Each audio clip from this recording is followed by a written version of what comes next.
राष्ट्रमाता राजमाता जिजाऊ माँसाहेब खऱ्या अर्थानं हे स्वप्न ज्यांनी अगदी बालपणीच पाहिलं आणि संकल्प केला की माझ्या मुलाला जन्माला घालताना मी अन्याय अत्याचाराचं राज्य दूर व्हावं या अनुषंगानं एक राजा निर्माण करणार आहे असे दूरदृष्टीचे पालक स्वराज्य संकल्पक शहाजीराजे भोसले खऱ्या अर्थानं आई वडिलांचं स्वप्न अगदी तुमच्यासारखं तुमच्याकडूनही स्वप्न आहे आई वडिलांचं स्वप्न अत्यंत प्रामाणिकपणे प्रत्यक्ष कृतीमध्ये उतरविणारे स्वराज्य निर्माते छत्रपती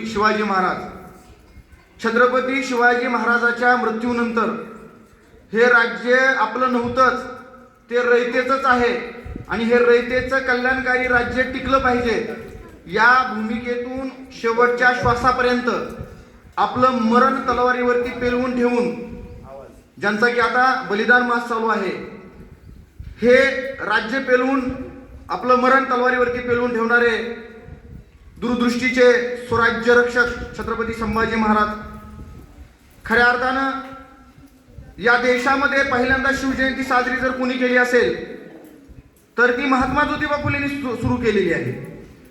परंतु हा इतिहास पुढे आलाच नाही. त्यांनी शिक्षणाचं काम केलं इथपर्यंत महात्मा फुले माहीत झाले आपल्याला. विद्येविना मती गेली, मतीविना नीती गेली, नीतीविना गती गेली, गतीविना वित्त गेले, वित्तविना शूद्र खचले, इतके सारे अनर्थ एका अविद्येने केले.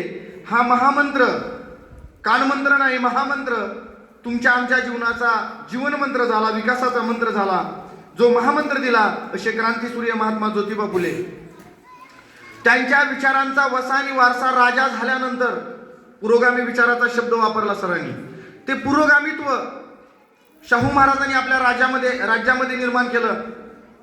प्राथमिक शिक्षण सक्तीचं आणि मोफत करण्याचा त्यांनी कायदा केला. महात्मा फुलेंनी शिक्षण मिळावं यासाठी शाळा उभ्या केल्या आणि ते शिक्षण कंपल्सरी करण्याचा कायदा राजर्षी शाहू महाराजांनी केला. आणि जे लेकरं शाळेमध्ये येत नाहीत, म्हणजे त्यांची इच्छा चांगली होती परंतु काही लेकरं शाळेतच येत नव्हते, तर त्यांच्या आई वडिलांना 1 रुपयाचा दंड लावला. असे दूरदृष्टीचे राजे शाहू महाराज. खऱ्या अर्थानं महात्मा फुले, शाहू महाराज यांची प्रत्यक्ष राज्यघटनेत अंमलबजावणी करणारे या भारतीय राज्यघटनेचे शिल्पकार, सर्वांना समता, स्वातंत्र्य, न्याय, बंधुता ही तत्व अंमलबजावणीतून प्रत्यक्ष कायद्यामध्ये आणणारे दूरदृष्टीचे शिल्पकार भारतरत्न डॉक्टर बाबासाहेब आंबेडकर. भारतरत्न डॉक्टर बाबासाहेब आंबेडकरांच्या वेगवेगळ्या चळवळीमध्ये ही पृथ्वी शेषाच्या फणावर तरलेली नाहीये. कालच ग्रहण झालं. ही पृथ्वी शेषाच्या फणावर तरलेली नाही, तर तुमच्या आमच्या श्रमिकाच्या तळहातावर तरलेली आहे. हा आधुनिक विचार देणारे लोकशाहीर अण्णाभाऊ साठे. गावागावात जायचं, गावात गेल्यावरती गाव साफ करायचं. कोण केलं? गाव साफ करायचं आणि तुमच्या आमच्या डोक्यामध्ये द्वेष, मत्सर असणारे जे विचार आहेत ते पण साफ करायचे. हे करत असताना लोकांना सांगायचं अडाणी होते पण मला शिकता आलं नाही, तुम्ही तरी शिका. हे कीर्तनातून सांगायचे आणि म्हणायचे लोक हो, एक वेळ जेवणाचं ताट मोडा, बायकोले लुगडं कमी भावाचं घ्या, झोपडीमध्ये राहा पण लेकराले शिक्षण दिल्याविना राहू नका. असा खऱ्या अर्थानं गावागावामध्ये संदेश देणारे कर्मयोगी संत गाडगे बाबा. आणि जिथं आपण या मंदिराच्या परिसरामध्ये बसलेलो आहोत, अत्यंत ऊर्जादायी परिसर आहे. ज्या वारकरी संप्रदायाच्या माध्यमातून केवळ विठ्ठल भक्ती करत असताना आंधळेपणानं करू नका. बुडती हे जण न देखवे डोळा, येतसे कळवळा म्हणून या विचारधारेतून अंधश्रद्धा, कर्मकांड, दांभिकपणा याच्यावरती भोंदूगिरीवर काढून प्रहार करणारे संत श्रेष्ठ जगद्गुरु तुकोबाराय, संत नामदेव. खऱ्या अर्थानं तुम्ही इथं या मुली आज शिकायला बसलेला आहात, त्याचं सर्व श्रेय जातं क्रांतीज्योती सावित्रीबाई फुले यांना. म्हणजे मी अनेक वेळा सांगत असतो की सरस्वती पूजल्याबद्दल आमचं काही म्हणणं नाही, पण सावित्रीला मात्र विसरू नका. तुमच्या घरात व्रतवैकल्याची पुस्तकं असू द्या, पण सावित्रीचं चरित्र मात्र आवर्जून ठेवा. अशा तुमच्या जीवनामध्ये क्रांती घडवणाऱ्या खऱ्या उद्धारकर्त्या क्रांतीज्योती सावित्रीबाई फुले. जगातल्या ज्या ज्या महामानवांनी दीनदलितांसाठी उभं आयुष्य वेचलं, अहिल्याबाई होळकरही आहेत त्याच्यामध्ये. या सर्व महामानवांना, त्यांच्या विचारांना आणि कृतींना मी प्रथमतः विनम्र अभिवादन करतो. खरं तर नगर परिषद शाळा क्रमांक 1 यांच्या वतीनं तुमच्या जीवनामध्ये आमूलाग्र बदल झाले पाहिजेत. तुम्हीही महापुरुषांच्या विचाराचं पालन केलं पाहिजे, विचाराची अंमलबजावणी केली पाहिजे. या अनुषंगानं तुमच्यासोबत वार्तालाप करण्यासाठी, संवाद साधण्यासाठी दरवर्षी त्या त्या क्षेत्रातल्या तज्ज्ञ मंडळींना निमंत्रित केलं जातं. यापूर्वी मी एकदा तुमच्याकडे आलो होतो. यावर्षी देखील आठवतंय तुला ना? हां. तर यावर्षी देखील नांगरे सरांनी आवर्जून मला या ठिकाणी बोलवलेलं आहे. या कार्यक्रमाचे अध्यक्ष सन्माननीय आमचे मित्र मुकुंद नांगरे सर, ज्यांनी सुंदर असं सूत्रसंचलन मोजक्या शब्दामध्ये केलं. असे चळवळीतील आमचे सहकारी मित्र सन्माननीय विशालजी वाघमारे सर, चव्हाण सर आहेत, सलगरे सर आहेत, मॅडमचे नाव माहीत नाही. सर्व अत्यंत पोटतिडकीने, तळमळीने तुमची जडणघडण झाली पाहिजे या भूमिकेतून काम करणारे आमचे सर्व सन्माननीय शिक्षक वृंद आणि एकलव्याच्या एकाग्रतेने, द्रोणाचार्याने अंगठा मागितला म्हणून काय झालं, पण एकलव्याची एकाग्रता खूप महत्वाची असते. त्या एकाग्रतेने तुम्ही ऐकून घेणारे माझे या देशाचे भावी आधारस्तंभ विद्यार्थी मित्र. खरं तर छत्रपती शिवाजी महाराज म्हटलं की आपल्या समोर काय उभं राहतं सांगा बरं? ढाल, तलवार, घोडा, किल्ले, बरोबर आहे? छत्रपती शिवाजी महाराजांनी उभं केलेलं स्वराज्य, त्यांनी स्वराज्य उभं करत असताना तळागाळातला, झोपडीतला, दऱ्याखोऱ्यातला, कऱ्या कपारीतला एक एक मावळा गोळा केला आणि या मावळ्याच्या सहकार्यातून एक स्वाभिमानी स्वराज्य निर्माण केलं. हे स्वाभिमानी स्वराज्य निर्माण करत असताना त्यांचा जो मुख्य गाभा होता, फोकस होता, मुख्य केंद्रबिंदू होता, ती रयत होती. लक्षात घ्या. छत्रपती शिवाजी महाराजांनी राज्य उभं करत असताना मला स्वतःची मालमत्ता तयार करायची. अलीकडे निवडणुकीमध्ये उभारणारी माणसं बघतो आपण. एखादा छोटासा नगरसेवक असेल, एखादा आमदार असेल, खासदार असेल, तो आमदार खासदार कशासाठी होतो? प्रथम मोठी मालमत्ता गोळा करायची असते. त्याला नावाला 5 वर्ष रयतेचं कल्याण करायचं असतं नावाला, परंतु तो स्वतःचीच मालमत्ता कमवत असतो. पण छत्रपती शिवराय हे इतिहासातलं एकमेव उदाहरण आहे, एकमेव राजा आहे की ज्या राजानं 350हून अधिक किल्ले घेतले. कोणत्या कोणत्या किल्ल्यावर शिवाजी महाराजांचं नाव आहे सांगा बरं? माहिती आहे का एखादा किल्ला? माहिती आहे का तुला? शिवाजी महाराजांनी एकाही किल्ल्यावर आपलं स्वतःचं नाव टाकलेलं नाही. लक्षात घ्या. असे राज्य पाहिजेत. आपण जे म्हणतो का पुन्हा राज्य जन्माला या. कशामुळे जन्माला या? हे माझं काहीच नाहीये, हे सगळं रयतेच आहे, रयतेच्या कल्याणासाठी आहे. मी फक्त प्रतिनिधी म्हणून काय करतोय, या सवंगड्याला सोबत घेऊन, मावळ्याला सोबत घेऊन हे रयतेचं कल्याणकारी राज्य निर्माण करतोय. त्यामुळं त्यांचे स्पष्ट सैनिकाला आदेश होते, तुम्ही हे राज्य निर्माण करत असताना कोणत्याही जनतेला किंवा रयतेला कसलाही त्रास झाला नाही पाहिजे. तुम्हाला माहिती आहे, 4थीच्या पुस्तकात वाचलं असेल की ज्यावेळेस तुम्ही लढाई करायला जाता, शत्रूंच्या परागण्यात जाता, त्यावेळेस शत्रूच्या परागण्यामध्ये गेल्यानंतर तुम्ही तिथल्या शत्रूच्या सैन्यातल्या लोकांच्या, शेतकऱ्यांना देखील त्रास होणार नाही याची दक्षता घेतली पाहिजे. आपल्या राज्यातल्या शेतकऱ्यांना तर त्रास झालाच नाही पाहिजे, पण इतर राज्यामध्ये ज्यावेळेस तुम्ही एखादं मोहीम राबवता, त्या मोहिमेच्या दरम्यान शेतकऱ्याला त्रास होणार नाही याची प्रत्येकाने दक्षता घेतली पाहिजे. यासाठी त्यांनी आदेश काढले, आज्ञापत्र काढले, शेतकऱ्याच्या भाजीच्या देठालाही हात लावू नका. यावरून आजच्या विषयाला आपल्याला एक हे भेटते, काय भेटते? ओळ भेटते की छत्रपती शिवाजी महाराज किती दूरदृष्टीचे होते. छत्रपती शिवरायांनी उभं केलेलं स्वराज्य हे केवळ ढाल, तलवारी आणि गड किल्ले उभे करणं इथपर्यंत मर्यादित नव्हतं, तर त्यांनी अत्यंत मायक्रो नियोजन केलेलं आहे, अत्यंत सूक्ष्म पद्धतीने अभ्यास केलेला आहे आणि या अभ्यासाच्या माध्यमातून सर्वसाधारण व्यक्तीचाही चांगल्या पद्धतीने विचार केलेला आहे. हे करत असताना भाजीच्या देठालाही हात लावू नका याचा अर्थ आहे त्याच्या शेतामध्ये फळाची झाडं पण असू शकतात. म्हणजे एकीकडे शेतकऱ्यांचं हित जोपासायचं, त्याच सोबत भाजीच्या काडीच्या देठाला हात लावू नका म्हणजे काय, झाडं तोडा याचा अर्थ असा नाहीये. लक्षात घ्या. शेतकऱ्याच्या भाजीच्या देठाला हात लावू नका म्हणजे भाजी त्याच्यासाठी छोटी आहे, परंतु त्याच्या शेतात फळबाग आहेत, मोठी पिकं आहेत, त्या पिकाचं नुकसान होणार नाही याची दक्षता घ्या. आणि हे करत असताना छत्रपती शिवाजी महाराजांनी आपल्या ज्या पद्धतीनं संतश्रेष्ठ जगद्गुरु तुकोबारायांनी त्या काळामध्ये आपल्या अभंगातून सांगितलं बघा, वृक्षवल्ली आमा सोयरे, वनचरे पक्षी ही सुसोरे आळवती. म्हणजे त्यांनी म्हटलं की वृक्ष हे माझे मित्र आहेत. तुकारामांचा प्रचंड प्रभाव होता. म्हणजे संतश्रेष्ठ जगद्गुरु तुकोबारायांचा जो कालावधी आहे त्या कालावधीमध्ये ते आध्यात्मिक गुरु मानायचे. म्हणजे आपल्याला जे गुरु सांगितले जातात ते ऍक्च्युअली छत्रपती शिवाजी महाराजांचे गुरुच नव्हते. आध्यात्मिक क्षेत्रातील छत्रपती शिवरायांच्या विचाराचा प्रभाव शिवरायावर होता.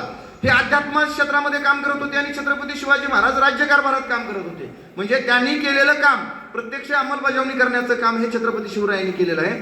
वृक्षवल्ली म्हणजे वृक्ष हे आमचे कोण आहेत? सोयरे आहेत, सोयरे मित्र आहेत, तर आपण त्यांचं काय केलं पाहिजे, संवर्धन केलं पाहिजे. या अनुषंगाने छत्रपती शिवरायांनी आपल्या राज्यातील जे कारभारी होते, जे सरदार होते, जे अधिकारी होते, त्या अधिकाऱ्यांना वेगवेगळे आज्ञापत्र काढल्याचं आपल्याला पाहायला भेटतं की ज्या वेळेस तुम्ही आरमारासाठी काही लाकूड फाटा आणता, म्हणजे आरमार उभं करायचं, सैन्य उभं करायचं, त्यासाठी वेगवेगळी वाहनं बनवावं लागत होती, लढाऊ काही बाबी बनवावं लागत होत्या. अशा काळामध्ये तुम्ही शेतकऱ्यांच्या शेतातील फणस किंवा आंब्याची झाडं तोडू नका. त्यानं त्या झाडांना आपल्या लेकरागत सांभाळलेलं आहे. त्या झाडापासून त्याला काय भेटतं, फळं भेटतात. आणि ती जर आपण तोडली तर त्याला दुःखाला पारावर राहणार नाही, असं शब्दात मानलं त्यांनी. त्याच्या दुःखाला पारावर राहणार नाही. त्यामुळे तुम्ही काय करा, त्याला विचारल्याशिवाय ती झाडं तर तोडूच नका, आणि विशेषतः फणस आणि आंब्याची झाडं तर तोडूच नका. परंतु हे करत असताना तो शेतकरी आहे ना, आम्ही राजा आहे म्हणून आम्ही तोडायची असं नव्हतं त्यांचं धोरण. त्याची परमिशन घ्या, आणि ती परमिशन घेतल्यानंतर शक्य तेवढं काय करा, जुनी झाडं तोडा, जुनी म्हणजे वाळलेली वगैरे झाडे तोडा. आणि जर नवी झाड तोडायची वेळच आली तर तुम्ही त्याच्या जाग्यावर दुसरं नवीन झाड लावा. म्हणजे आपण कळममध्ये लावली ना झाडे, 1 कोटी वृक्ष लागवड कुठे गेली का आम्हाला पण माहित नाही. सरकार लावतात ना, आपल्याकडे असतील कळमची बऱ्यापैकी. तुम्ही झाड लावायला आला होता, तुमची शाळा आली बघा, कुठं लावली झाडं, स्मशानभूमी. स्मशान सुद्धा खुलवण्याचं सामर्थ्य गुरुजीमध्ये असतं, लक्षात घ्या. कुणाच्याही जीवनामध्ये प्रकाश निर्माण करता येतो, हे गुरुजी अंधकार दूर करणारी मंडळी असतात. त्यांनी जर ठरवलं ना हे करायचं, करू शकतात. तर तुमच्या माध्यमातून तिथं वृक्ष लागवड केली, नगरपालिकेच्या माध्यमातून वृक्ष लागवड झाली, परंतु झाडांचं लागवड होईल. वृक्ष संवर्धनाचं काय, महाराजांनी पर्यायी झाड लावलंय, लक्षात घ्या. आणि त्यांना सांगितलं की तेवढी झाडं लावा. एवढ्यावरच महाराज थांबलेले नाहीत. ज्या ज्या ठिकाणी त्यांनी गड उभे केले आणि ज्या ज्या ठिकाणी निसर्गाच्या सान्निध्यात सह्याद्रीच्या पर्वतरांगेमध्ये जिथं गड आहेत, तिथे महाराजांनी आहे त्या वनावर शांत बसलेले नाहीत. बघा, आपल्याकडे 1 कोटी वृक्ष लागवड झाली, रोडच्या कडीनं झाली, कुठे गेले काय माहित नाही, रेकॉर्डली झाली, कुठे गेले माहित नाही.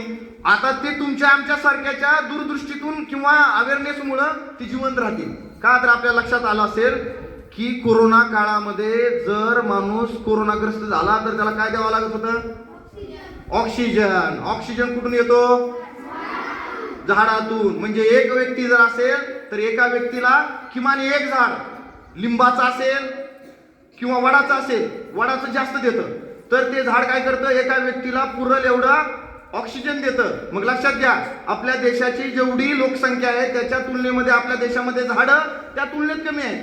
तुमच्या माहितीच तर सांगतो, आपला धाराशिव जिल्हा हा कसला आहे, आकांक्षी जिल्हा आहे, दुष्काळग्रस्त जिल्हा आहे. तुमच्या माहितीच तो आपल्या या जिल्ह्यातील अनेक शेतकऱ्यांनी आत्महत्या केलेल्या आहेत. आत्महत्या करणारा राज्यातला टॉप मोस्ट जिल्हा यवतमाळ आणि धाराशिव जिल्हा आहे. या धाराशिव जिल्ह्यामध्ये नियमानं आपल्या राज्यामध्ये किंवा त्या भूभागामध्ये 33% क्षेत्रावर वनक्षेत्र असणं अपेक्षित आहे. तुम्ही ऐकून अवाक व्हाल, आपल्या जिल्ह्यामध्ये किती वन आहे माहिती का, फक्त 3%. 3% किमान 33%, म्हणजे 100 एकर एरिया असला, 33% म्हणजे कसं 100 एकर क्षेत्र आहे तुमच्या गावाचं, तर त्या गावातल्या 100 एकरापैकी 33 एकरावर काय पाहिजेत, झाडं. कुठे झाडच नाहीत. ज्याला त्याला वाटतं बंगला भारी बांधावा, आपली त्या बंगल्यात गाडी लागावी, सुशोभीकरण करावं, झाडाचं काय. झाडं हे घराला पण सुशोभित करतात, गावाला पण सुशोभित करतात. त्यामुळं प्रत्येकाने झाडे लावली पाहिजेत. फक्त तोंडी म्हणायचं नाही झाडे लावा, झाडे जगवा, बरोबर आहे. वृक्ष हे जीवन म्हणायचं नाही. प्रत्येकाने आपल्या जीवनामध्ये एक तरी झाड लावलं पाहिजे. हे का लावलं पाहिजे, आपण शिवाजी महाराजांची जयंती साजरी करतो. शिवाजी महाराजांनी काय आदेश काढले होते, जर झाड तोडलं तर नवीन लावा. मग आपण नवीन झाड तोडायचा अधिकार आहे का आपल्याला. आपण आजूबाजूच्या काकूंना विचारलं पाहिजे, तुम्ही झाड का तोडाल, तोडू नका म्हणलं पाहिजे कुणीतरी. मग त्यांच्या मनामध्ये, आता पश्चिम महाराष्ट्रामध्ये सर चित्र वेगळं आहे. पश्चिम महाराष्ट्रामध्ये आजही अगदी रोडच्या मध्यभागी आलेली झाडे, आमचा PRO जनसंपर्क अधिकारी विकास पुरी म्हणून आहे, तो सांगत होता काय अवेअरनेस असावं म्हणले एखाद्या सदन भागामध्ये. छत्रपती शिवाजी महाराजांनी तिकडेच राज्य निर्माण केलं जास्त प्रमाणामध्ये, आपल्या भागात जन्मले, परंतु मराठवाड्यातून ते तिकडे गेले. पण तिकडे अवेअरनेस किती आहे बघा. जर सेंट्रलला झाड आलं तर झाड तोडू देत नाही. ते एन डी पाटील आलते म्हणून त्या आंदोलनामध्ये, हे झाडाला जर हात लावला तर आम्हाला तोडा तुम्ही. जसं ते वृक्ष चळवळ राबवली ना, कुणी राबवली, सुंदरलाल बहुगुणा आदिवासी होते, त्या महिला वगैरे त्या झाडांना लपेटून भाईचा कोणती चळवळ म्हणायची त्याला? चिपको आंदोलन. चिपको आंदोलन उभं केलं. अगदी त्या पद्धतीनं पश्चिम महाराष्ट्रात इतकी झाडं आहेत, इतकं निसर्गानं त्यांना सौंदर्य दिलेलं आहे, भरभरून निसर्गाचं लक्ष आहे त्यांच्याकडं. असं असताना तिथली लोक झाडावर किती प्रेम करतात, म्हणून तिथली लोक समृद्ध आहेत, विचारांना पण समृद्ध आहेत. आपल्याकडे दुष्काळ आहे, दोन्ही बाजूने आपल्याकडे दुष्काळ आहे, वैचारिक बी दुष्काळ आहे आणि प्रत्यक्ष अंमलबजावणीचा देखील दुष्काळ आहे. तर छत्रपती शिवाजी महाराजांचं धोरण होतं की वृक्ष वाचले पाहिजेत. वृक्ष हे आपल्या सर्वार्थानं आपल्याला पर्यावरण संवर्धनाच्या दृष्टिकोनातून महत्वाचे आहेत, सुशोभीकरणाच्या दृष्टिकोनातून महत्वाचे आहेत. आणि तुमच्या माहितीच तो ग्रेटा नावाची एक मुलगी आहे, तिनं लंडनमध्ये आंदोलन केलं. ती ग्रेटा काय म्हणत होती? तुम्ही विकास करायला आहे, तुम्ही आज विकास कराल, पण आज आपल्या पृथ्वीवर प्रदूषण इतक्या मोठ्या प्रमाणात वाढलेलं आहे. हे प्रदूषण जर नाही थांबलं तर श्वास घेणं अवघड होऊन जाईल. आता तुम्हाला सिलेंडर घेणं शक्य आहे का? सिलेंडर केवढ्याला आहे? 1000 रुपयाला का नाही? तुम्हाला येताना सिलेंडर घेऊन यावं लागेल. तुम्हाला दिल्लीची घटना माहित असेल की झाडं नसतील आणि प्रदूषण वाढलं. आता झाडाचा काय फायदा आहे माहिती आहे का? जे प्रदूषित घटक आहेत ते झाडाच्या पानाला अटकतात आणि ते प्रोटेक्ट करतं तुम्हाला थोडक्यात धुळीपासून वगैरे. तर तिथं एक असा रिपोर्ट आला 2 वर्षापूर्वी, जे ऑड इव्हन पद्धत चालू झाली दिल्लीमध्ये. तर तिथं शाळेत जाणारी जी शाळकरी मुलं होती तर त्यांच्या फुफ्फुसाचे आजार झाले. लोकांना वाटलं की आपली लेकरं काहीतरी बाहेर स्मोकिंग वगैरे करतात की काय, परंतु टाइम्स ऑफ इंडियानं त्याच्यावर रिसर्च केलं आणि रिसर्चमध्ये असा आकडा आला की जाताना येताना आपलं जे वाहनं जातात त्याच्यामध्ये एक लेड असतं, लेड शिसं म्हणतात, शिसं असतं ना ते गोल, त्याचे बारीक बारीक कण त्या लेकरांच्या फुफ्फुसामध्ये गेले आणि फुफ्फुसाला छिद्र पडली आणि काही जणांना कॅन्सर पण झाली. म्हणजे झाडाचं मूल्य आपल्या जीवनामध्ये खूप महत्वाचं आहे. पर्यावरण संवर्धनाच्या दृष्टिकोनातून, प्रदूषण थांबवण्याच्या दृष्टिकोनातूनही ते महत्वाचं आहे. हे छत्रपती शिवाजी महाराजांनी 400 वर्षापूर्वी जाणलं आणि त्यांच्या राज्यामध्ये पर्यावरण संवर्धन व्हावं यासाठी नवीन वृक्ष लागवड करणे. त्यांचे जे वेगवेगळे किल्ले आहेत, राजगड आहे, रायगड आहे, त्यांच्याकडे ऑलरेडी लई मोठी झाडं असताना त्यांनी आमराई वसवल्या. आमराई म्हणजे काय? वेगवेगळ्या फळांची झाडं उभी केली, त्याची देखभाल दुरुस्ती केली आणि त्या माध्यमातून त्यांनी काय केलेलं आहे? पर्यावरण संवर्धनाचा एक चांगला संदेश छत्रपती शिवाजी महाराजांनी आपल्या रयतेला दिलेला आहे. आणि अशी जी रयत होती त्या रयतेनंही याला मोटिवेशनल म्हणून हे सगळं करावं, म्हणून यासाठी त्यांनी प्रोत्साहनपर योजना सुद्धा ठेवलेल्या होत्या. छत्रपती शिवरायांनी केवळ ढाल तलवारीपुरती मर्यादित लढाई केलेली नाही, लक्षात घ्या. त्यांनी दूरदृष्टीतून आपलं राज्य चालवावं, तिथली जनता आनंदी राहिली पाहिजे, सुखात राहिली पाहिजे, या दृष्टिकोनातून मनावरती लक्ष दिलेलं आहे. आजच्या सरकारनं त्या दृष्टिकोनातून आपल्या राज्यातली जनता सुखी राहिली पाहिजे, प्रदूषण मुक्त राहिली पाहिजे आणि त्याला मोकळा श्वास मिळाला पाहिजे, ऑक्सिजन मिळाला पाहिजे. ऑक्सिजन जर नाही तर काहीच नाही ना आपल्या जीवनामध्ये. आपण जर ऑक्सिजन नाही घेतला तर काय होईल? आपलं मृत्यू होऊन आपण. त्यासाठी आपण किमान, आपण जे बोलतो ना, किमान एक विद्यार्थी एक झाड नाही तर एक विद्यार्थी 10 झाड, अशी कन्सेप्ट आपल्या जीवनामध्ये राबवली पाहिजे. दुसरा महत्वाचा कन्सेप्ट असा आहे की छत्रपती शिवरायांनी हे करत असताना रेन वॉटर हार्वेस्टिंग ऐकलं का तुम्ही? काय असतं रेन वॉटर हार्वेस्टिंग? सांग भैया, सांग हुशार.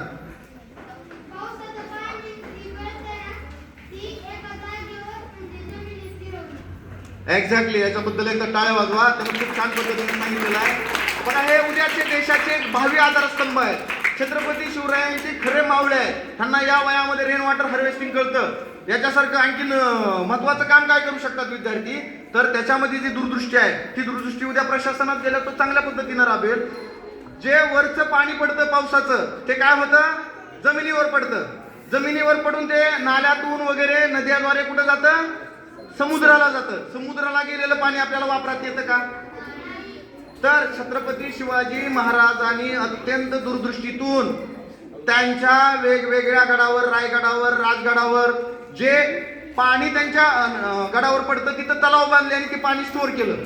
आता ते स्टोअर करण्याचा दूरदृष्टीचा भाग काय होता?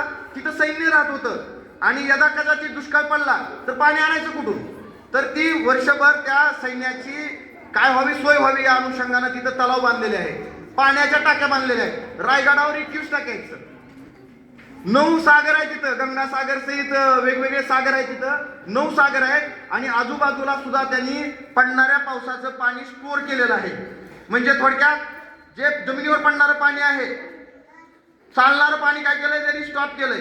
आणि ते स्टॉप करून जमिनीमध्ये मुरवलंय आणि जमिनीत मुरवून काय केलंय, जमिनीची पाणी पातळी वाढवलेली आहे. म्हणजे पाण्याचं सुयोग्य व्यवस्थापन छत्रपती शिवाजी महाराजांनी त्यांच्या कालावधीमध्ये केलेलं आहे. म्हणजे याचं कारण काय, समजा चुकून आपल्याकडे सदा 2-3 वर्षाला काय होतो, दुष्काळ पडतो आणि दुष्काळाच्या काळामध्ये आपल्या जमिनीमध्ये पाणी नसतं का, तर आपण पाण्याचा प्रचंड उपसा करतो आणि पाणी उपसा केल्यामुळे काय होतं, आपल्याला पाणी प्यायला भेटत नाही, जनावरांना पाणी प्यायला भेटत नाही. बघा, पर्यावरण संवर्धन या अर्थानं जैवविविधतेचं सुद्धा संवर्धन महत्वाचा भाग असतो. पाणी नाही, झाडं नाही, दूध दुभते जनावर नाही, पशु पक्षी नाही, हे सगळं संवर्धन जैवविविधतेचं करण्याचं काम छत्रपती शिवाजी महाराजांनी केलेलं आहे. पाणी जर मिळालं नाही तर आपण बघितलं की लातूरला काय अवस्था झाली होती, आपल्या धाराशिवला नाही ती अवस्था आली. कशानं पाणी आणलं होतं माहिती आहे का तुम्हाला? काय हुशार आहे सर तुमचे पोरं, तुम्ही लईच अपडेट आहेत यार. हे हॅट्स ऑफ. आता तुम्ही एलॉन मस्कचे तुम्हाला एक मी व्हिडिओ सांगणार आहे, तुम्ही बघायचा तो. तुम्ही एलॉन मस्कच्या टीम मध्ये जायचं, कारण त्यानं ते स्पेसएक्स काढलंय. स्पेसएक्स मध्ये तुमच्यासाठी तज्ज्ञ आणि हुशार टॅलेंट मुलं पाहिजे त्याला. आता त्यानं काय भविष्य काय केलं माहितीये का तुम्हाला? एलॉन मस्क माहिती ना, टेस्ला, काय माहितीये तुम्हाला? अरे त्यांनी म्हणते की आता रस्त्याहून चालताना गाडीला पेट्रोल लागणार नाही, डिझेल लागणार नाही, काय सीएनजी लागणार नाही, गाडी मनानच पळत राहील म्हणे. शक्य आहे का हे? सौर ऊर्जेवर शकते. कुणाकुणाचं मन नाही शक्य आहे? काय होत असेल सांगा बरं. हा, ओके, एक्झॅक्टली. अजून आणखी दुसरा पर्याय? वा, छान. हा, ऊर्जेची गाडी. हा, रस्त्यात त्यानं अशा पद्धतीने बनवलं. अजून कुणाच काय उत्तर, वेगळं उत्तर काय? डायनामा माहिती आहे का तुम्हाला? डायनामा सायकलला होता बघा, सायकलवरती लाईट लागायची, आम्हाला ते आकर्षण वाटायचे, सायकलला लाईट कशी काय लागली म्हणून. त्या टाईपवरती, त्या धर्तीवरती ऍडव्हान्स टेक्नॉलॉजी आणायला रस्त्यावरतीच एनर्जी क्रिएट होईल. आणि त्याने रस्ते बनवले बरं का, म्हणजे हे काल्पनिक नाही, काय नाही, काही नाही. म्हणजे मी सांगतोय तुम्ही ऐकताय आणि खरं माना असं काही नाहीये. तर त्याने प्रत्यक्ष कृतीमध्ये आणलंय. अशा पद्धतीचे रोड बनवले की ऑटोमॅटिकली त्या गाड्या तिथंच एनर्जी क्रिएट करतील आणि त्या रस्त्यावरून चालत असताना त्याला इंधनाची आवश्यकता भासणार नाही. त्याच्या पुढचं सांगतो तुम्हाला. प्लॉट घेतो आपण, कुठे घेतो? जमिनीवर घेतो. ते म्हणतंय 2035 ते 40च्या दरम्यान मी पहिला मानव असेल पृथ्वीवरचा, की आता मी प्लॉटिंग मंगळावर पाडणार आहे, मी प्लॉटिंग चंद्रावर पाडणार आहे. चंद्र मंगळ म्हणजे पृथ्वीसारखे ग्रह आहेत, फक्त तिथं सजीव सृष्टी नाही. तर तुम्हाला माहित असेल सुनीता विल्यम्स नावाची अंतराळ किती दिवस होती बरी? 9 महिने होती का नाही? आणि मग तरी पण ग्रहण घुसलं असेल का, जीव दिलं नसेल आईने. बरोबर आहे का? त्या बिचारीनं बघा, मुलगी असताना किंवा स्त्री असताना अजिबात विचार केला नाही. किती धाडशी म्हणायचं. तिनं 9 महिने परग्रहावर राहिली, म्हणजे अंतराळात राहिली. You should not a joke, लक्षात घ्या. ही सगळे परिणाम कुणाचे आहेत माहिती का? ते महात्मा फुलेला श्रेय जातं. एकदा महात्मा फुले आणि सावित्रीबाई बद्दल एकदा जोरदार टाळ्या वाजवतो. त्यांनी एक छोटस बीज 1848 मध्ये जर पेरलं नसतं, 1 जानेवारी 1848 ला पहिली शाळा सुरू झाली. मुलींनी शिक्षणासाठी पुढे आलं पाहिजे, तर मुलींनी शिकू नये याच्यासाठी एक दुसरा समाज सांगत होता की शिकू नको, तुझ्या अन्नामध्ये आळ्या होतात. शिकू नको, तुझं जर लग्न झालं तर तुझ्या पतीचं निधन होतं. खरं वाटतंय का तुम्हाला? असं होत असेल का? म्हणजे तुम्ही शिकू नये, विकासाच्या प्रवाहात येऊ नये म्हणून अशा पद्धतीच्या अफवा सोडल्या होत्या, अपप्रचार केला होता. पण ते भिले नाहीत, ते डगमगले नाहीत, कारण त्यांचा उद्देश क्लिअर होता आणि त्यांना माहित होतं हे थोटांड आहे. मग अगदी आपण आता एकीकडं अंधश्रद्धा स्वीकारायची की विज्ञानवाद स्वीकारायचा, याच्यावरही आपण विचार केला पाहिजे. कारण आपल्या मनामध्ये तसे विचार आले पाहिजे की हे असं कसं होतं, ते कसं होतं. तुमच्या मनात प्रश्न जोपर्यंत निर्माण होणार नाही तोपर्यंत तुम्हाला उत्तरं भेटणार नाही. तुम्ही गुरुजीला प्रश्न विचारले पाहिजे, तर मला प्रश्न विचारले पाहिजे, हे असं कसं काय? मग तुमच्यातला एक आईन्स्टाईन तयार होईल, तुमच्यामधले मादाम क्युरी, पेरी क्युरी तयार होतील आणि तुम्ही संशोधनाला लागतील. त्या मुलांचा चांगलाच अभ्यास आहे बरं का. त्याचं म्हणणं आहे की आता मी मानव वस्ती तिथं करणार आहे. आता उद्या जर नांगरे सर म्हटले उद्या तुम्हाला आता कार्यक्रमात आहे, मग आता काय करायचं? मंगळावर जायचंय. म्हणजे एका ग्रहावरून दुसऱ्या ग्रहावर, एका खंडातून दुसऱ्या खंडात जाण्यासाठी त्यानं हायपरसोनिक विमान, सुपरसोनिक विमान असतात ना, हायपरलूम नावाचे रॉकेट बनवायला आहे. आणि तो रॉकेट काय करणार आहे? त्या रॉकेटमध्ये बसायचं तुम्ही. ते सुसज्ज पद्धतीने असतील सगळे, तुम्हाला काय जीवाला धोका नाही. ताशी एखाद्या वाहनाचा वेग असतो 120, 40, 60, 80. त्याचा वेग किती आहे म्हणतात? 1600 प्रति तास किलोमीटर. म्हणजे सर जर मंगळावर जायचं म्हटलं तर 2-4 तासात मंगळावर जातील. जर अमेरिकेत जायचं म्हटलं तर काही क्षणात जातील. आणि तुम्हाला जर म्हटलं का मी काल अमेरिकेमध्ये होतो आणि जाऊन आलो, तुम्ही म्हणतात काय टाकायला काय सर असं म्हणतात. इथपर्यंत तंत्रज्ञान त्यानं शोधून काढलेलं आहे. कुणाकुणाकडे मोबाईल आहेत घरी घरी, कोण कोण वापर करताय, किती किती तास करतात. चांगल्या कामासाठी करा, तुमचं अभिनंदन. आता सरांनी सांगितलं ना, युट्यूबवरती सर्चिंग करा, उखाणे काढा. गेम कोण कोण खेळताय त्याच्यावर, हुशार असतील गेम खेळणारे लोक. वा वा, छान छान, अभिनंदन तुमचं. अरे ती गेमसाठी नाही, आपलं ज्ञान वाढवण्यासाठी त्या मोबाईलचा वापर केला पाहिजे. तर मी काय सांगायला लागलोय, त्याचं म्हणणं असं आहे की तुम्हाला मोबाईलला काय लागतं, डेटा लागतो. कितीचा पॅक मारता, 349, 399, 299. ते म्हणते आता गरज नाही. आणि काही गावं जर खड्ड्यात असली तर खड्ड्यात रेंजच येत नाही. म्हणजे मोबाईल बी आहे, कार्ड बी आहे, गेले पैसे फुकट. तर ते म्हणतंय आता डायरेक्ट सॅटेलाइट, तुमच्या घरी एक डिशचं कनेक्शन कसं असतं, एक ट्रान्सपॉन्डर असेल, त्या ट्रान्सपॉन्डरला डायरेक्ट सॅटेलाइट थ्रू तिथं रेंज येणार आणि डायरेक्ट तुम्ही किती बी वापरा, एकदाच पैसे भरायचे जिंदगीभर मोफत. किती खायचा तेवढा डेटा खावा. इथपर्यंत त्यानं तंत्रज्ञान काढलेलं आहे. आणि मध्यंतरी सुनीता विल्यमचं नाव घेण्यामागचं कारण काय, की ती दूरदृष्टीची लोक आणि तज्ज्ञ शास्त्रज्ञ तयार झालेले आहेत की सुनीता विल्यम्सला काढण्यासाठी सरकारची यंत्रणा तयार नव्हती. त्यानं स्पेसएक्स नावाची खाजगी कंपनी असताना त्याला माहित होतं हे सबसेल फेल राहणार आहे. त्याला सांगत होते कशाला खर्च करायला. ते म्हणलं नाही खर्च नाही पण प्रयोग तरी होईल. शेवटी त्यांची यंत्रणा सबसेल फेल झाली. 9 महिने लागलं तिला आणायला. आणि शेवटी यांच्या स्पेसएक्सनं करोडो रुपये घेतले त्यांच्याकडून, सरकारकडून. आणि अंतराळातून तिला परत पृथ्वीवर आणलं.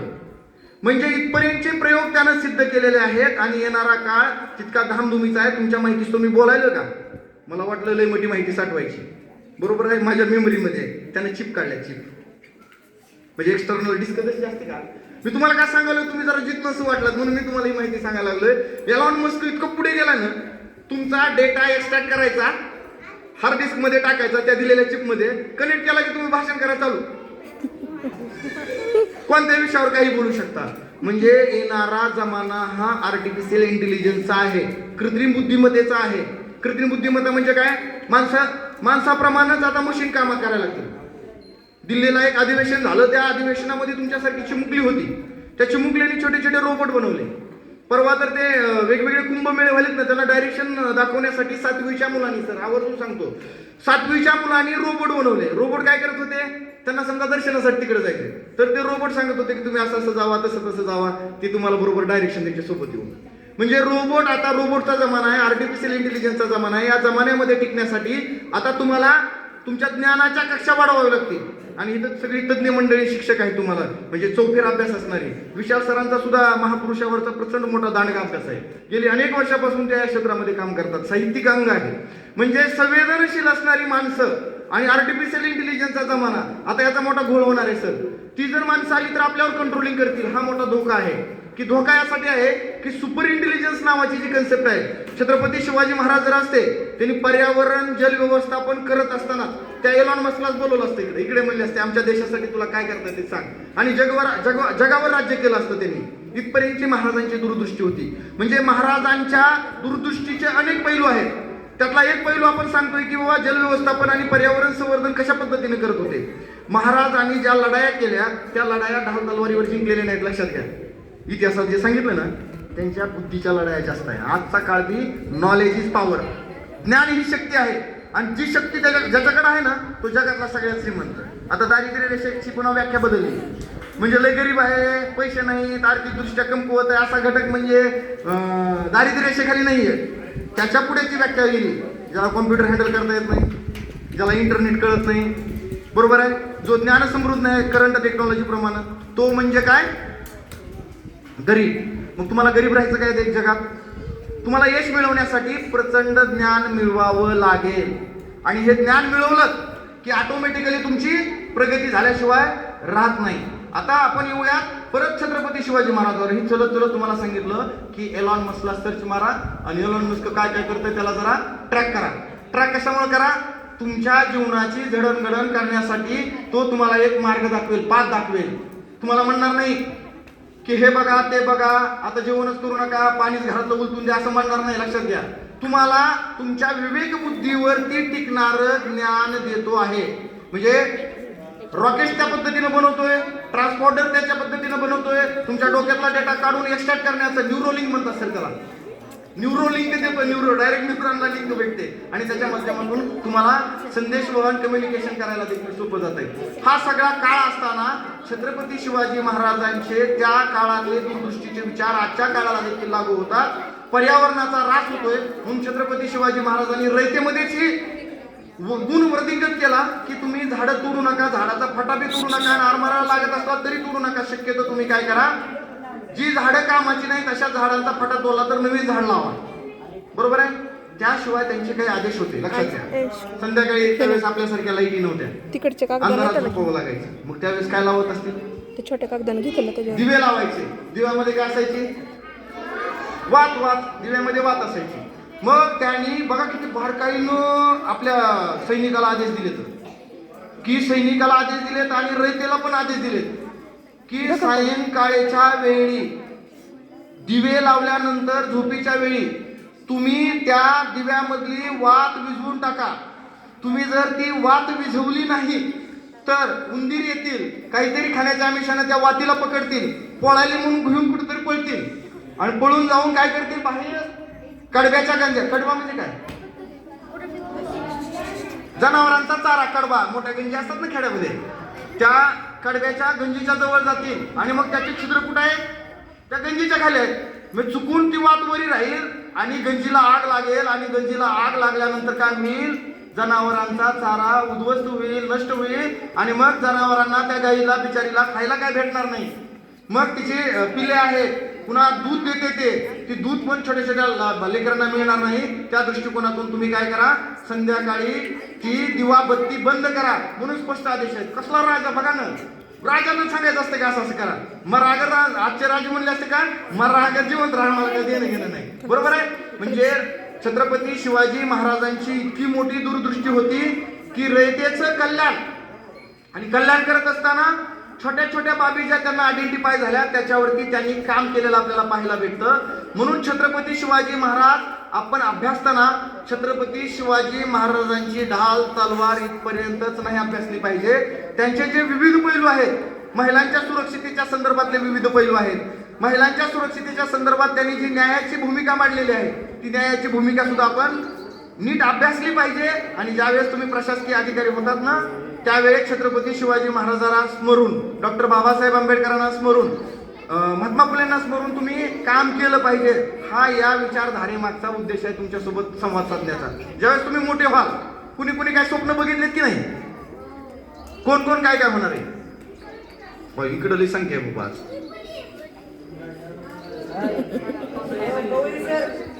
पोलीस होणार आहे, या पुढे पोलीस. पोलीस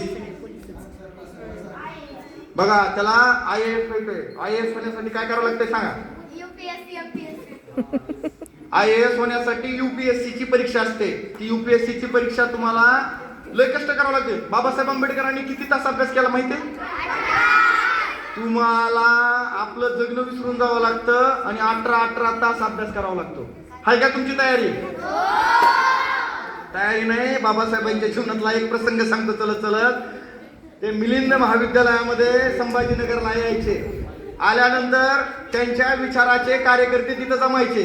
असाच एक विचारानं भारावलेला कार्यकर्ता बाबासाहेबांकडे आला. पैठण तालुक्यातला होता म्हणे, आणि तो बाबासाहेबांची भेट होत नव्हती कारण प्रचंड त्यांचा व्याप असायचा.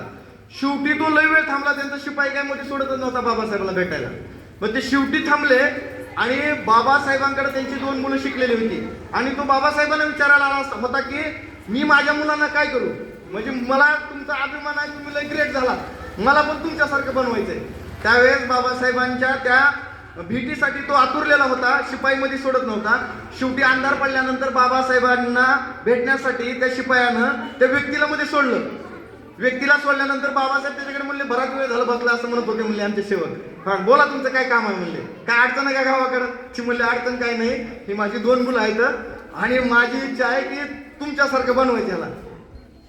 लक्षात घ्या. ते म्हणले बाबासाहेब आंबेडकरांसारखं माझ्या मुलांना बनवायचं म्हणून मी तुम्हाला भेटायला घेऊन आलो त्यांना. मग बाबासाहेबांनी काय केलं, ते पाठीमागचं बटन काढलं आणि इकडे म्हणले तुला माझ्यासारखं घडवायचं ना तुझ्या मुलांना. त्यांचा हात घेतला आणि पाठीमागे घातला. पाठीमागे घातलं तुम्ही हसायला, पण काय झालं बाबासाहेबांना तासनतास अभ्यास करताना पाठीमागं काय आलं असं बसून बसून घटे पडले होते. सर म्हणले तुला बाबासाहेब घडवायचं ना तुझ्या मुलाला, आधी तुझी मेंटॅलिटी क्लिअर कर म्हणले की तुझी मुलं असे घटपडेपर्यंत बसू शकतात का. बाबासाहेब सहजासहजी होत नसते, तसं UPSC मध्ये सहज होत नाही. आता तयारी करा. तुला काय करावं लागेल आतापासून, आता आत्मविश्वास तुला दृढ करावा लागेल. IAS व्हायचं, IPS व्हायचं तर अवांतर वाचन वाढावं लागेल आणि आजपासून वाचावं लागेल. कारण बाबासाहेबांना त्यांचे वडील अवांतर वाचनाची पुस्तकं मोठ्या प्रमाणात देत होते आणि त्यांचं एक म्हणणं होतं बाबासाहेबांच्या वडिलाचं, बाबासाहेब तू इतकी पुस्तकं वाच, इतकी पुस्तकं वाच, जेवढी पुस्तकं वाचतील तेवढी मी आणून देतो. वैशिष्ट्य होतं रामजी आंबेडकरांचं की छोटासा जॉब करत होते पण मुलाप्रती किती दूरदृष्टी असावी याचं ज्वलंत आणि मूर्तिमंत उदाहरण स्वराज्य रक्षक आपले स्वराज्य संकल्पक शहाजीराजानंतर आपल्याला पाहायला भेटेल ते रामजी आंबेडकरांमध्ये, की जेवढी पुस्तकं वाचतील तेवढी आणून देतो. एक वेळ तर अशी आली बाबासाहेब पुस्तक दिले की वाचून टाकायचे, पुस्तक दिले की वाचून टाकायचे. म्हणजे किती प्रतिसाद छान आहे. आता तुम्हाला पुस्तक आणलंय तुम्ही वाचलंच नाही, मग वडिलांना वाटेल काय ना पैसे घालवायले. तसं केलं नाही बाबासाहेबांनी. अत्यंत प्रामाणिकपणे त्यांनी दिलेलं पुस्तक वाचायचं, बाजूला टाकायचं. एक 2-3 दिवसात वाचलं गेलं की बाजूला. त्यांचे वडील तेवढी पुस्तक आणून देत होती. एक दिवस अशी वेळ आली बाबासाहेबांची वाचायची पुस्तकं संपली आणि बाबासाहेबांना पुस्तकं देण्यासाठी रामजी आंबेडकरांकडे पैसेच नव्हते. मग त्यांच्या लक्षात आलं की आपली पगार तर झाली नाही, बाबासाहेबांना पुस्तक कुठून देणार. मग बाबासाहेब तरी म्हणत होते त्यांना काय देणं घेणं आहे, वडील कुठून आणतात आणि काय करतात. ते म्हटले माझी पुस्तकं संपली, 2-4 दिवस झालं मी रिकामाच आहे, मला पुस्तकं द्या. मग ते म्हटले नाही तसं की माझे पैसे संपलेत, आता मी तुला पैसे कुठून देऊ. त्यांची एक विवाहित मुलगी होती, त्या विवाहित मुलीकडे गेले आणि बाबासाहेबांनी त्या विवाहित मुलीला म्हटले की मी बाबासाहेबांसोबत एक कमिटमेंट केली, वचन दिलेलं आहे, तू जेवढी पुस्तकं वाचशील तेवढी पुस्तकं मी तुला वाचण्यासाठी देईल. आणि मी असं म्हणू शकत नाही बाबाला की आज माझ्याकडे पैसे नाही तर मी तुला पुस्तक देऊ शकत नाही, त्यामुळं तू काय कर, मला तुझे दागिने दे आणि दागिने काय करेल मी सावकाराकडे ठेवेल, सावकाराकडून थोडेसे पैसे घेईल आणि परत माझी पगार झाली की तुझे दागिने तुला परत आणून देईल.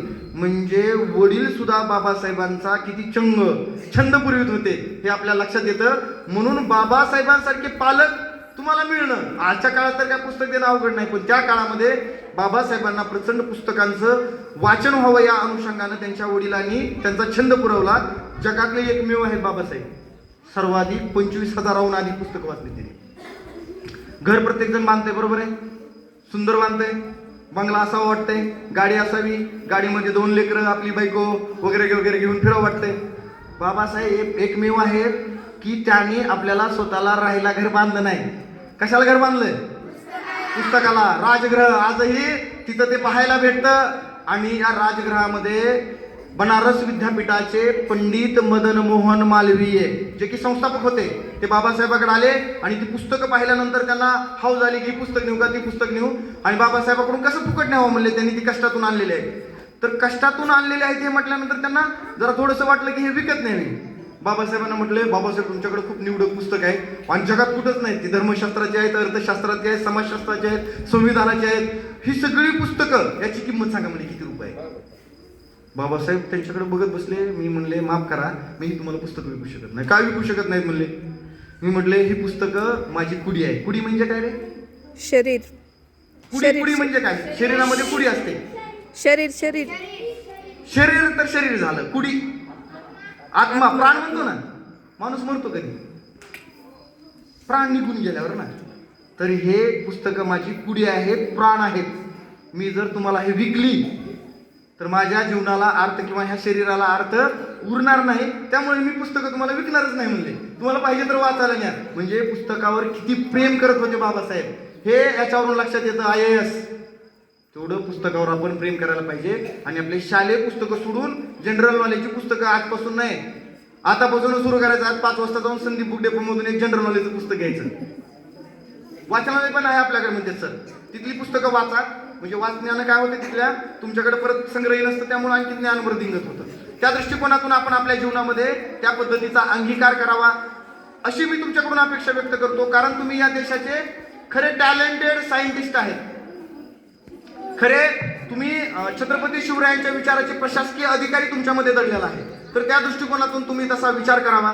तर हे अमराईचा जे विषय आहे तो पुण्यामध्ये गेल्यानंतरही छत्रपती शिवरायांनी शिवराई, बरोबर आहे, शिवापूरमध्ये त्यांनी अमराई उभी केलेली आहे, आंब्याच्या वना उभ्या केलेल्या आहेत, वृक्षाच्या वन उभे केलेले आहेत. हे दूरदृष्टीचं उदाहरण आहे की छत्रपती शिवाजी महाराजांनी वृक्षाचं संवर्धन करताना पर्यावरण संवर्धन केलेलं आहे, जलव्यवस्थापन केलेलं आहे. ज्या पद्धतीनं आज पाटबंधारे विभाग वेगवेगळ्या योजना राबवतं, त्यावेळेस छत्रपती शिवाजी महाराजांची माझ्या माहितीनं 1972 1972 मध्ये म्हणजे त्यांचा राज्याभिषेक 74 झाला. 6 जून 1674 छत्रपती शिवरायांचा राज्याभिषेक झाला. तत्पूर्वी त्या गडाची जी डागडुजी चालू होती, 50,000 उंची तरतूद केली होती. 50,000पैकी बघा किती दूरदृष्टी होती महाराजांची. 20,000 होऊन हे वृक्ष संवर्धनासाठी आणि पर्यावरण संवर्धनासाठी रिझर्व केले ते महाराजांनी. म्हणजे महाराजांचं या पर्यावरण संवर्धनासाठी, वृक्ष संवर्धनासाठी किती दूरदृष्टी होती हे आपल्या लक्षात येतं. म्हणजे मासाहेब जिजाऊने त्यांच्यावर संस्कार केले, पण राज्यकारभार करत असताना आपल्या रयतेच्या सर्वांगीण विकासासाठी पर्यावरण आणि जल व्यवस्थापन. आज सगळ्यात जास्त आत्महत्या होण्याचं कारण काय आहे? आपल्याकडे पाण्याचं सुयोग्य व्यवस्थापन नाही. तुमच्या माहितीच तो छत्रपती शिवरायांची ती जलनीती इस्रायल सारख्या देशानं अभ्यासली आणि त्यांच्याकडे मराठवाड्यामध्ये किती मिलीमीटर पाऊस पडतो माहितीये का? 500 ते 600 मिलीमीटर अवरेज. त्यांच्याकडे 400 मिलीमीटरच्या खाली पाऊस पडतो. तरीही तो इस्रायल सारखा देश पाण्यावर जगामध्ये राज्य करून आपलं एक नाव लौकिक निर्माण करतोय. म्हणजे त्यांच्याकडे ड्रीप आहे, ड्रीपद्वारे पाणी दिलं जातं, स्प्रिंकलरद्वारे पाणी दिलं जातं. म्हणजे थोडक्यामध्ये इस्रायल सारखा देश छत्रपती शिवरायांची जलनीती अभ्यासतो आणि जलनीतीच्या माध्यमातून आपल्या देशामध्ये राबवतो. आणि आपल्याकडले नेते इस्रायलला जातात, इस्रायलची जलनीती अभ्यासतात आणि आपल्या देशात सांगतात की आपल्या देशामध्ये इस्रायलची जलनीती अनुभवण्याची किंवा प्रत्यक्ष अंमलबजावणी करण्याची गरज आहे. म्हणजे किती मोठा विरोधाभास आहे. छत्रपती शिवरायांनी त्या काळात मुबलक पाणी असताना पाण्याचं सुयोग्य नियोजन केलेलं आहे, तलाव बांधलेले आहेत, बांध बांधलेले आहेत आणि पाणी सगळं जमिनीमध्ये मुरवलेलं आहे. त्यामुळे छत्रपती शिवरायांच्या काळामध्ये एकाही शेतकऱ्यानं आत्महत्या केल्याचं उदाहरण पाहायला मिळत नाही. लक्षात आलं? म्हणजे राजा कसा असावा, राजाचे धोरण कसे असावेत हे छत्रपती शिवाजी महाराजांचा इतिहास अभ्यासल्यानंतर आपल्या लक्षात येतं. त्यामुळं छत्रपती शिवरायांची जी जलनीती आहे, छत्रपती शिवरायांचं वृक्ष संवर्धनावरचं प्रेम आहे, ते आपण आपल्या जीवनामध्ये अंगीकारलं पाहिजे अशी अपेक्षा व्यक्त करतो. आणि छत्रपती शिवरायांच्या विचारधारेला साजेसं सरांनी म्हटल्याप्रमाणे जर तुमच्या जीवनात काम करायचं असेल तर तत्कालीन प्रतीक बदलून आजची आधुनिक प्रतीक मी जसा एलॉन मस्क सांगितला, तर एलॉन मस्क हा छत्रपती शिवरायांचा मावळा आहे असं समजू. आणि आता तुम्ही पण मावळे आहेत. कोणत्या गडाचे, कोणत्या गडातले मावळे आहेत सांगा? तुमचा गड हा शिक्षण गड आहे. तो गड बदलला. आता ढाल तलवार घेऊन लढायची गरज नाही. आता ढाल तलवार कोणती आहे? पेन, वही, लॅपटॉप, इंटरनेट हे आपले लढण्याचे आता नवे साधनं आयुध झालेले आहेत. याच्या आधारे तुम्हाला जगावर राज्य करता येतं. त्यामुळं तुम्ही शिक्षणाचा गड सक्षमपणे लढवला पाहिजे आणि त्यात यश संपादन केलं पाहिजे. यश संपादन करत असताना फक्त तुम्ही प्रशासकीय अधिकारीच व्हावा असं काही नाहीये. तुम्हाला चांगला उद्योजक होता येतं. इथं बाजूला एक नॅचरल शुगर नावाचा कारखाना आहे, त्यांच्या कॉलेजवर असतो मी. ते अत्यंत गरीब होते. त्यांनी एक स्वप्न डोक्यामध्ये पेरलं की मला उद्योजक व्हायचंय लहानपणी, पण परिस्थिती नव्हती. ते त्यांच्या मामाकडे शिकले पैसे नसल्यामुळं आणि शेवटी त्यांनी MBA केलं आणि त्यांनी स्वतःचा कारखाना चालू केला. गतवर्षी त्यांचा टर्नओव्हर आहे 1200 करोडचा. मी ज्यांच्या सहवासात राहतो का, ऊर्जादायी व्यक्तिमत्व आहे. 1200 करोड. टॅक्स किती भरलाय त्यांनी? 100 करोड रुपये. 100 करोड टॅक्स म्हणजे सरकारला दिले. तर दूरदृष्टीतून तुम्ही चांगले उद्योजक बनू शकता. त्यांचा आदर्श आपल्या जीवनामध्ये जर त्याचा घेतला तर निश्चितपणे तुम्ही महापुरुषांसारखे एखादं चांगलं काम करू शकता. आणि सगळ्यात महत्त्वाचं, तुम्ही काय करा, आजपासून सगळ्यांनी शपथ घ्यायची, दररोज नियमित अभ्यास करायचा. किती तास?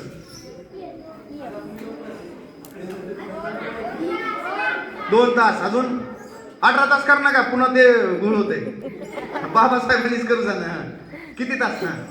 1 तास, बरं हां. 1 तास करा, 2 तास करा, 3 तास करा, पण त्या अभ्यासामध्ये सातत्य असतं. यशाचं गुपित सातत्य असतं, लक्षात घ्या. 2 तास, अजून 3 तास.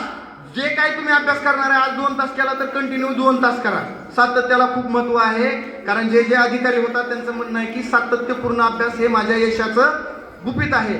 ते यश मिळवण्यासाठी तुम्ही तुमच्या जीवनामध्ये अभ्यासामध्ये सातत्य ठेवा. नंबर 2चा मुद्दा, तुमच्या डोक्यामध्ये पेरा. काय पेरायचं? सोयाबीन. स्वप्न पेरा. शेतामध्ये जसं आपण एखादं मशागत करून एखादं पीक पेरतो, बरोबर आहे, त्याची मशागत करतो, पीक चांगलं येतं. तिथं नाही पेरलं तर काय येईल का? शेतात जर गहू पेरला तर काय येईल? शेतात ज्वारी पेरली तर काय येईल? शेतात ऊस लागवड केली तर काय येईल? असं कधी होतं का शेतामध्ये गहू पेरला त्याला कलिंगड आले? असं होत नाही कधी. आपल्या बुद्धीलाही तसंच लागू आहे. मी म्हटलं पोलीस व्हायचंय आणि कलेक्टर होईल का?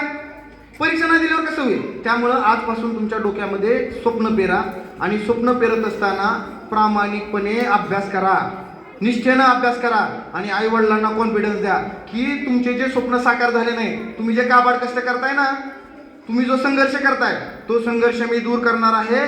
आणि जसा रिक्षा चालक, त्याचा मुलगा अन्सार शेख वयाच्या 21व्या वर्षी काय झाला? IAS झाला, कलेक्टर झाला. मी पण कलेक्टर होईल, मी पण मोठा उद्योजक होईल, मी पण चांगला बिझनेसमन होईल, एखाद्या नामांकित गुगल सारख्या कंपनीमध्ये, एलॉन मस्कच्या कंपनीमध्ये चांगल्या पदावर जॉब करेल. तिथं पॅकेज 40 लाख 50 लाख आहे. त्यामुळं तुमचे सगळे स्वप्न शिक्षणाच्या माध्यमातून साकार होऊ शकतात. त्या दृष्टिकोनातून तुमच्या जीवनामध्ये त्या पद्धतीचं तुम्ही दर्जेदार शिक्षण घ्यावं अशी अपेक्षा व्यक्त करतो. आणि मी तुमच्यासोबत बोलण्यासाठी सरांनी जी संवाद साधण्याची संधी दिली त्याबद्दल पुनश्च एकदा सरांचे आणि सर्व शिक्षक वृंदांचे आभार व्यक्त करतो. आणि मला लय वेळ झालं तुम्ही ऐकताय त्याबद्दल तुमचे जास्त आभार व्यक्त करतो. आणि आपण सर्वजण असं ठरवूया की छत्रपती शिवाजी महाराज होण्यासाठी छत्रपती शिवरायांचा जो विचार आहे की त्यांचं म्हणणं आहे, एक कृष्णशास्त्री चिपळूणकर असं म्हणतात की शिवाजी नाव नाही. काय आहे? विचार. शिवाजी नाव नाही. तो विचार तर आहेच, पण शिवाजी हे नाव नाही, तर ते एक परिमाण आहे. मला मराठी भाषेतला शिवाजी व्हायचं आहे. मग तुम्ही पण काय करायचं? ज्या क्षेत्रामध्ये जाता त्या क्षेत्रामधलं काय व्हायचं? शिवाजी. शिवाजी नाही होता आला तर शिवाजी महाराजांचा मावळा होण्याचं स्वप्न आपण उरी बाळगूया. एवढं बोलून मी माझे 2 शब्द संपवतो. जय हिंद, जय महाराष्ट्र, जय जिजाऊ, जय शिवराय.